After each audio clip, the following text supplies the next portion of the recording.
Hey, Chris Clark here with another update from Hurricane Helene for you. We've got state elected officials all over the state in every corner of Georgia today. They've been there for the last several days, and one of the first folks on the ground was Agriculture Commissioner Tyler Harper. We knew, because of the timing of this storm, that the impact to our farmers was going to be very, very damaging. The commodities industry in Georgia is such a vital part of our economy. Of course, the commissioner couldn't be here in the studio with us today at the Georgia Chamber, but he's been out in the field and he recorded this message for us. So please take a listen to the latest update from Ag Commissioner Tyler Harper. Hey everybody, Tyler Harper. It's an honor to serve our state as the 17th Commissioner of Agriculture, and it's great to be with you via video. I just want to start off by thanking the Georgia Chamber, Chris and his entire team for their focus on rural Georgia and the role that rural Georgia plays in the success of our state. And in rural Georgia, agriculture is the backbone of our economy. It's what we do well. It's what allows Georgia to be the best place for business and has allowed Georgia to continue that success for 11 years running. And the role that agriculture plays in allowing our state to be successful is something worth celebrating, and it's something worth talking about.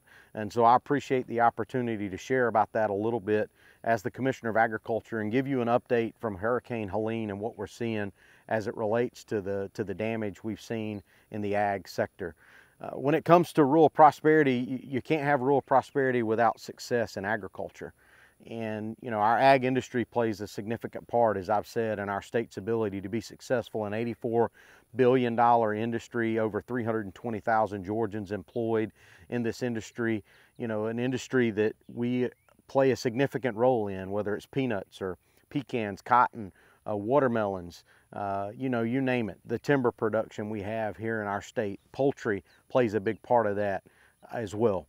And so just want to say thank you for what all of you do across our state and the role that the Chamber plays in helping us continue to be successful every single day. Originally, when we were supposed to be with you in person at the Rural Prosperity Summit, we were going to talk about the state of agriculture. And I can tell you I'm very concerned about the state of agriculture in the state of Georgia, but not only in the state of Georgia, but across the country right now. We're seeing unprecedented times in the world of agriculture, from the role of high input cost and how that's impacted our operations, interest rates that have been substantial, low commodity prices. You combine all of that, it's set up for a pretty trying time and a very trying time in agriculture right now. And our farmers and farm families were already facing an economic crisis this year. For instance, if you take cotton, we were looking at upwards of $300 per acre loss on cotton, $150 per acre loss on things like peanuts and wheat and soybeans and corn and other commodities as well. And so when you take all of that into account and where we've come, we're really concerned about the state of Georgia agriculture and American agriculture. Cotton prices are where they were in the 70s. Peanut and other prices are very similar. And as I stated a minute ago, when you combine that with the high input cost, it's made for very trying times this year already. And, you know, we visited with our congressional delegation a couple of weeks ago just to have that conversation about the economy surrounding agriculture and the work that we need to help ensure that our ag industry continues to be successful, because agriculture is national security. And without a successful ag industry, we can't have a successful nation. America is dependent upon us being agriculturally independent. It is a key component of us being able to protect ourselves and be able to keep ourselves secure. A nation that can't feed, clothe, or shelter itself can't sustain itself, and we know that. And the economic times that we find ourselves in is making that difficult, and a lot of that's because of an unlevel playing field that we had. And that was something that we were definitely going to talk about during the Rural Prosperity Summit, but I wanted to share a little bit about that anyway to lead into this conversation about Hurricane Helene. So we find ourselves in some pretty trying times in agriculture right now. We're looking at possibility of upwards of 20% of Georgia farmers possibly not being able to come back next year before the hurricane, not being able to get the needed resources they need to go again. We're looking in losses that could topple over $500 or $600 million in losses in the ag economy, and that's just in economic losses. That doesn't include losses from natural disasters. And now you throw in a Hurricane Debbie a few weeks ago that was significant when it comes to its rainstorm and the devastation we saw from that, and really truly it's going to be difficult to know what those true damages are in the peanut and cotton and other row crops until we get into the harvest season, which we're starting to get in now.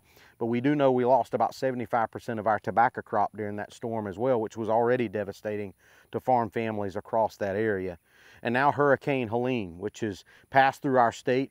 You know, it come up through Valdosta and tracked all the way to Augusta. And matter of fact, the eye of the storm and some of the center parts of the storm come right over our family farm there in Irwin County. And we're seeing a lot of that damage in that part of the state. You know, around Coffee and Jeff Davis and some of those communities, but we're seeing substantial damage from Valdosta all the way to Augusta in the agricultural industry. And many folks, I think, when it comes to storm preparation and what we do at the Department of Agriculture, you know, one of the roles we have is an emergency management agency. Our team takes the lead in the ESF 11 function at the State Operations Center, and my team has been there since the Operations Center opened, and will be there until the State Operations Center is closed down. But our team at the Department of Agriculture is committed when it comes to emergency management to ensure that our licensed facilities through the department, as well as our farm families and producers and ranchers all across this state, can get the resources and tools that they need to help them through this storm. And that's what we've been doing every single day since this storm hit our state and come through our state and devastated much of our agricultural community. We are currently working with USDA FSA as well as UGA Extension to survey the damage across the impacted zone to ensure that our farmers and producers, we know exactly how they were impacted, so we can work to get the needed resources they need to be to get the resources they need back to their farm so they can get through this. We know we have over 38,000 licensed facilities through the Department of Agriculture that are in the impacted zone. That's everything from gas pumps to grocery stores to convenience stores to other facilities that we oversee, like animal shelters. And talking about animal shelters, that's one of the roles we play in an emergency management situation, ensuring that our companion animals are taken care of and are able to be protected during storms like this. We're currently reaching out to all of our licensed facilities, our team and our division are, to ensure that they're taken care of and they got the resources they need to get through on the other side of this storm. And the role that we play in ensuring that all of those facilities are back online. At the Department of Agriculture, you know, we're committed to ensuring that not only our licensed facilities are back online, but that our farm families can get through this as well. I want to thank Governor Kemp and our entire congressional delegation and all of those in the General Assembly that I've been in contact with for the bipartisan nature in which we've worked through this already. You know, we're working hard hand in hand to ensure that our farmers and our farm families can be successful. Senator Russ Goodman, Chairman of the Senate Ag Committee, Representative Robert Dickey, Chairman of the House Ag Committee, and myself signed a joint letter to our congressional delegation encouraging them to move swiftly in response to Hurricane Helene and help our farmers and our producers get through this as quickly as possible. You know, we're working with our state and our federal partners, but also our industry partners. All of our industry partners throughout the agricultural industry have been tremendous in this and lending a helping hand to our farmers and producers and the devastation that we've seen all across the agricultural industry. You'll see behind me what used to be a poultry house, what used to be a poultry house that housed chickens, and it was a poultry farm. But you'll see the destruction from Hurricane Helene just in this picture alone. And this is what we see as we've traveled via helicopter and been able to get up in the air and look at the damage all across the storm path. And we've seen damage just like this, whether it's timber, it's pecans, you name it, cotton that's laid on the dirt. We have significant losses in that as well, or poultry houses that are completely decimated and completely destroyed. And when you look at things like this, you're talking about livelihoods for families, livelihoods for farmers. You're talking about retirement income in some cases, and the ability to leave something for their kids and their grandkids, but has been completely wiped out in a matter of hours from a storm. But because of that, you know, we're on the ground, we're here to help, and that's been our message to our farmers and producers. And I appreciate Representative Austin Scott and our work together already, as well as Senator Ossoff, and the conversations we've had with both of them and other members of our congressional delegation on them being willing to go ahead and hit the ground running and go ahead and get in the trenches and help us try to find ways to get on the other side of this storm. Many of you are familiar with Hurricane Michael that come through the state a few years ago. Hurricane Michael was devastating to Georgia agriculture. That was on the west side of I-75. This storm come through on the east side of I-75, and I would argue this storm was as devastating or more devastating than Hurricane Michael. And during Hurricane Michael, we were able to get some response and action out of from our federal partners to help our farm families through this. We also took some action through the Georgia General Assembly to do that as well. I was a state senator at the time when we made that action and made that happen. You know, we hope that our congressional delegation will work through this. We have been talking to them about it. They have been very encouraging in letting us know that they're going to do everything they can to get us the help that we need, and we're looking for that help. And hopefully they'll do that through a block grant that gives us the opportunity at the Department of Agriculture to have the flexibility to help these farm families much quicker and get the need where it is in a lot faster pace. So we hope that our congressional delegation will work with us through that block grant program, similar to the way we did it during Hurricane Michael from the federal, from our partners on the federal level, to help our farm families get through this. As we work through that, I want to encourage our farmers to remember to document.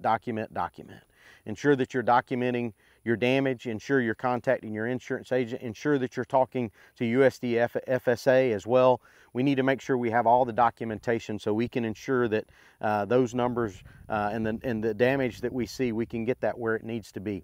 UGA Extension is helping in this regard as well, and we appreciate Dean Nick Place and the entire Extension contingency through the College of Agriculture at UGA for their work in helping us make that happen. But all of this is critical as we work with our federal partners to get the relief to our farmers and producers all across this state and help them get through this. I know our farm families are resilient, but they definitely need your thoughts and prayers during this time. I would ask that you keep our farm families, our producers and our ranchers across this state in your prayers, as well as the many other Georgians that were impacted by this storm. Unfortunately, we've lost many lives during this storm as well, and we hope that you keep those families in your prayers. We will recover from this storm. We will get through this. We have a long road of recovery ahead of us, but we are going to use every tool in our toolbox to help us get through this, to help us get on the other side of this stronger and bounce back stronger than ever before. Thank you again for what you do at the Georgia Chamber. Thank you all for what you do every single day to ensure that our state continues to be successful. And lastly, I would like to remind you, when you go to the grocery store, look for that Georgia Grown label. That's the best way our consumers can help our Georgia farm families get through things like this, is to buy those Georgia Grown products. And if you can't find Georgia Grown, look for that American made product. It will mean the difference in allowing our farm families to continue to be successful. God bless each of you. Thank y'all for what y'all are doing. Y'all keep our farm families and our families in your prayers as we recover from Hurricane Helene. The department and our team are going to be here through it all until we're able to recover on the other side of this situation. Hope y'all have a blessed day. God bless each of you. We look forward to being with you in person again soon. I hope you have a wonderful rest of the virtual Rural Prosperity Summit, and we'll catch up with you again soon. God bless you. Have a great day. Thank you, Commissioner, for what you do for your entire team. As we move through the next few weeks and we get the full picture of what the impact is to the commodities and the ag community as well as the forestry industry, we'll bring you additional updates. It is vital that we make sure that we support our farmers during this period, and I appreciate all the work that they're doing out there. So thank you again, Commissioner.